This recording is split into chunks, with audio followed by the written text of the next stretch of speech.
نیکی کرنے والا بھی نیک ہوتا ہے اور نیکی کروانے والا بھی، نیکی کی طرف راغب کرنے والا بھی اور نیکی کی طرف بلانے والا، نیکی کی دعوت دینے والا، یہ سارے نیک ہوتے ہیں۔ محبوب آپ اچھا جو نیکی کی بنیاد رکھتا ہے نا، آگے وہ نیکی جوں بڑھتی جاتی ہے، اصل تو جس نے اس کو ایجاد کیا تھا اس کو ثواب سب کا ملتا جائے گا، قیامت تک اس کو ثواب ملتا رہے گا۔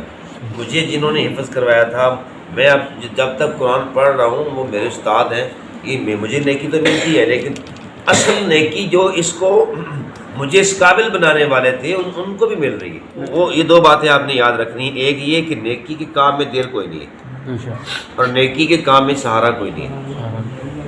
بھلا اب اگلی بات سمجھے نا، اب تھوڑا یہ نقطے کی بات سمجھیں، یہ نیکی کے کام میں سہارا لینے کی ضرورت کیوں نہیں ہے؟ اللہ فرماتا ہے کہ جب نیک کام ہے اور میں کروا رہا ہوں اور میں تمہارے ساتھ ہوں، پھر اگر تو کسی بندے کی مدد لے، میرے بعد بھی تجھے ضرورت پڑ رہی ہے، یہ ذرا باریک بات ہے۔ کیوں تمہیں کہا کہ جلدی کر، بس چھوڑ؟ نبی علیہ السلام کو فرمایا جا رہا ہے حبیب یہ جائے نہ جائے ان کی مرضی، آپ نے کرنا ہے بس۔ ورنہ نبی علیہ السلام اعلان فرماتے، انتظار کرتے، صحابہ جمع ہوتے، غلام تھے، انکار تو نہیں کرنا تھا نا۔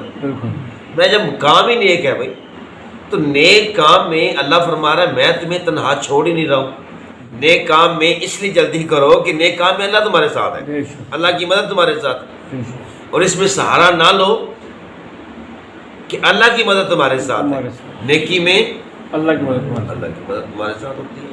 کیا بات۔ دوسرا یہ کہ نیکی کرنے والا، نیکی کروانے والا، نیکی کی ترغیب دو۔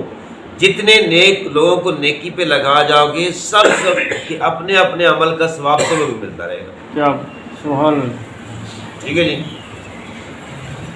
نیکی کی طرف بلانے والا نیکی کرنے والے کی طرح ہوتا ہے، نیکی بلکہ اس سے بھی زیادہ اجر پاتا ہے۔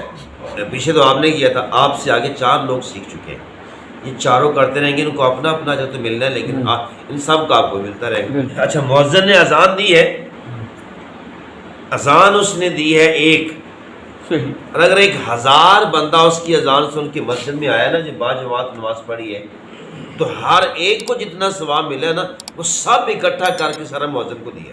سبحان اللہ۔ تو کتنا خوش نصیب ہوا یہ مؤذن، حتیٰ کہ آپ یوں سمجھیں کہ امام کا ثواب بھی مؤذن ہی لے گئے، کہ امام کو اٹھانے والا بھی تو مؤذن ہی ہے نا جی، بات سمجھے، اذان دے کے جو اٹھا رہے ہیں۔ نبی علیہ السلام نے فرمایا کہ جہاں تک مؤذن کی اذان کی آواز جاتی ہے، ہر خشک و تر چیز قیامت کے دن اس کی گواہ بن جائے گی، ہر خشک و تر۔ اور خشک و تر کا تصور یہ ہے زندگی اور موت، ہر خشک و تر چیز جو ہے وہ مؤذن کی اذان جہاں تک آواز جاتی ہے وہ سنتی ہے اور قیامت کے دن اس کی گواہ ہوگی۔ یعنی یہ جو دیواریں ہیں نا، خشک و تر جو مطلب ہے، اب یہ دیواریں بھی مؤذن کی آواز سن رہی ہیں کہ نہیں سن رہی؟ نبی علیہ السلام کے فرمان کی روشنی میں۔ تو یہ پتھر بولیں گے، یہ اینٹیں بولیں گی، یہ لوگ بولیں گے، یہ درختوں کے پتے بولیں گے۔ بات سمجھ آ رہی ہے نا جی؟ آ رہی ہے۔ مؤذن کی اذان کی آواز سننے والے، یہ جو ثواب نمازی آ گئے تھے، ثواب ملا تو یہ ملا ہے، مگر گواہ دیکھیں کتنے ہو گئے۔ ہر خشک و تر چیز جہاں تک مؤذن کی آواز چلے گی، سب قیامت کے دن گواہ ہو جائیں گے کہ یا اللہ یہ تیرے نام کی صدا دینے والا ہے۔ مؤذن کوئی معمولی بندہ نہیں ہے، یقین کر لیں، کہ کسی کو سمجھ آ جائے نا کتنی عظمت اور شان رکھتا ہے اللہ کی بارگاہ میں، لوگ پیر ہی چومتے رہے۔ لیکن ہمارا المیہ یہ ہے کہ ہم کوئی عظمت والی بات سمجھنے کی کوشش نہیں کرنا چاہتے، سمجھنا ہی نہیں چاہتے، کیونکہ میں خود کو عظیم بنائے بیٹھا ہوں نا، میں اپنی عظمت سے نکلوں گا تو دوسرے کی عظمت کو سمجھوں گا نا۔ بڑا مسئلہ یہ ہے کہ میرے اندر میری عظمت ہی نہیں ختم ہو رہی نا، میں دوسرے کو اہمیت دوں گا کب؟ تب دوں گا جب میں خود اپنی اہمیت سے نکلوں گا۔ تو ایک نیکی کرنے میں جلدی کرو اور نیکی کے لیے سہارے کی تلاش نہ کرو، بس شروع کر دو، جتنا مشکل کام بھی ہوگا نا اللہ تعالیٰ آسان فرما دے گا، یہ اللہ کا وعدہ ہے۔ اور دوسرے یہ ہے کہ نیکی کی ترغیب دو۔ اگلی آیت، اس میں اللہ تعالیٰ نے بڑا ایک اہم پیغام دیا ہے۔ یہ آپ توجہ سے سنیں، اور ممکن ہے کہ مجھ سے زیادہ آپ کو بات سمجھ آ جائے. ہر ایک کو اللہ تعالیٰ نے عقل تو دی ہوئی ہے نا. بے شک. آگے اللہ تعالیٰ فرماتا ہے من یشفع شفاعۃ، جس نے سفارش کی، حسنتاً اچھی سفارش، یکن لہ نصیب منہا، تو اس کے لیے اس میں حصہ ہے. اب دوسرے کے ثواب میں حصے دار بننے کا ایک دوسرا ڈھنگ اور رنگ سکھایا جا رہا ہے. جس نے اچھی شفاعت کی، سفارش کی، اس کا اس میں حصہ ہے. وَمَن یشفع شفاعةً سیئۃ، اور جس نے بری سفارش کی، اس کا اس میں حصہ ہے. علامہ صاحب یہ بات ذرا سمجھ آگے ہوگی آپ کو. اللہ کیا فرما رہے ہیں؟ ادھر جس نے اچھی کی اس کے لیے کون سا حصہ ہے؟ نصیب ہے.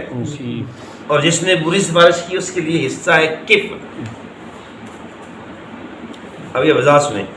یہ ایک مفسر یہ لکھا ہے، انہوں نے لکھا کہ شفاعت سے مراد، شفاعت کا مطلب ہوتا ہے کہ سوال الخیر للغیر. سفارش کا مطلب کیا ہوتا ہے جی؟ یہ ہم سب جانتے ہیں، اور سفارشیں ہم کرنے میں ماہر ہیں. بالکل سچی ہوں یا جھوٹی ہوں کر دیتے ہیں. تحقیق ہمارا شوق نہیں ہے، سفارش کرنا بڑا شوق ہے ہمارا. کر دیتے ہیں ہم، اور مروا دیتے ہیں اگلے بے قصور بندے کو، فائل لگوا دیتے ہیں جناب. صحیح. لیکن یہ والی بات ہے کہ شفاعت کا مطلب کیا ہے؟ سفارش کا قرآن، حدیث اور شریعت کہہ رہی ہے کہ سفارش اس کو کہتے ہیں جو اپنے سوا دوسرے کے لیے کسی سے خیر کا سوال کرنا. سوال الخیر للغیر، اپنے غیر کے لیے بھلائی کا، خیر کا سوال کرنا. سفارش دوسرے کے. اب یہ شفیع المذنبین ہمارے نبی ہیں، تو وہ اپنی ذات کے لیے تھوڑی ہوں گے، تو ہم گناہ گاروں کے لیے شفیع ہیں نا، ہمارے لیے شفاعت فرمائیں گے.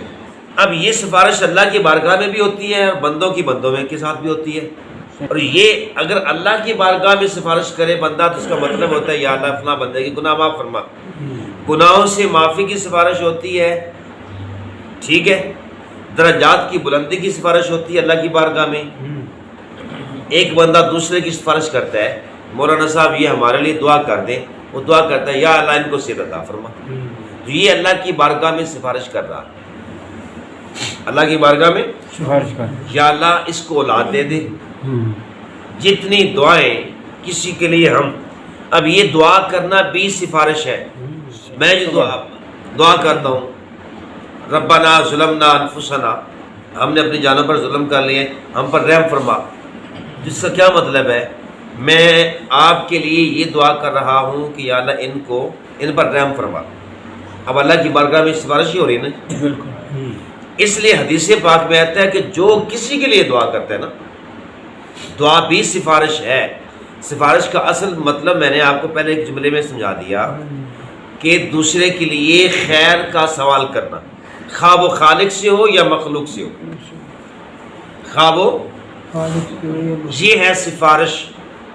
اور اس کو سمجھیں، اور ہم نے سفارش کو کیا بنا دیا اور کہاں لگا دیا، یہ ہمارا ذرا مزاج نہیں ہے.